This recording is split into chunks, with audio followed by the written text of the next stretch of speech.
Hi friends, today நம்ம என்ன topic discuss பண்ண போகிறோம் அப்படிங்கிறது ஆல்ரெடி உங்களுக்கு தெரிஞ்சிருக்கும். ஸோ எப்பயும் சொல்கிறதா வாங்க நம்ம டைரெக்டாக வந்து டாபிக்குள்ளே போயிடலாம். ஸோ தந்தலை மலை மட்டும் இல்லை, பொதுவாகவே எந்த மலை எடுத்துக்கிட்டாலும் அதில் நிறைய பாறைகளும் குகைகளும் இருக்கும்.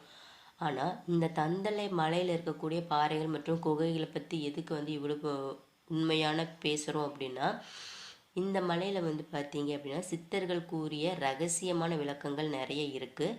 அதை தான் இன்றைக்கி நம்ம ஒன் பை ஒன்னாக பார்க்க போகிறோம். பொதுவாகவே தந்தலை மலை அப்படிங்கிறது மக்கள் வந்து பார்க்கக்கூடிய ஒரு சாதாரண மலையான்னு கேட்டிங்கன்னா சாதாரண மலை கிடையாது.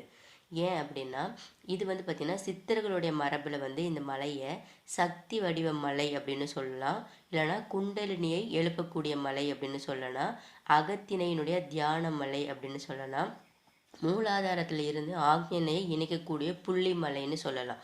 ஸோ இந்த மாதிரி நிறைய பேர் வந்து சித்தர்கள் மரபில் இந்த மலைக்கு இருக்குது.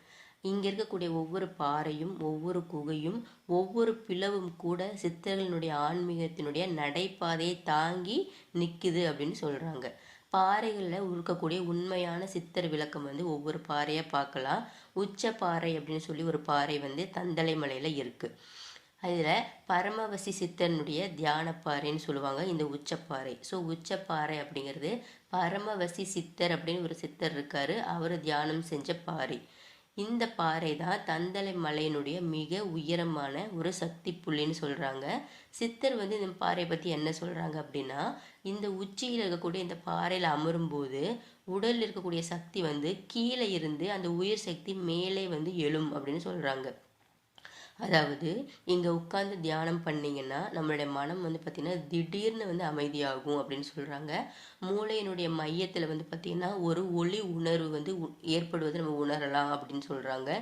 மூன்றாம் கண் பகுதியில் வந்து ஒரு இலகுவான துடிப்பு ஏற்படும் அப்படின்னு சொல்கிறாங்க. ஸோ மூன்றாம் கண் பகுதி எது அப்படின்னு நமக்கு தெரியும், நம்ம 2 புருவங்களும் நடுவில் இருக்குது பார்த்தீங்களா, அதுதான் மூன்றாம் கண் பகுதி. அங்கே வந்து ஒரு லேசான துடிப்பு ஏற்படும் அப்படின்னு சொல்கிறாங்க. நம்ம உடலில் இருக்கக்கூடிய வெப்பம் வந்து பார்த்திங்கன்னா குறையும் அப்படின்னு சொல்கிறாங்க.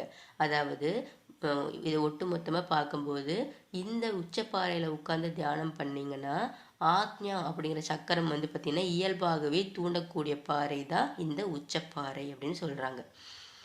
அடுத்தது பிரம்மபாறை அப்படின்னு ஒன்று இருக்குது. இது வந்து என்னென்னா அதிர்வலைப்பாறை அப்படின்னு சொல்லுவாங்க.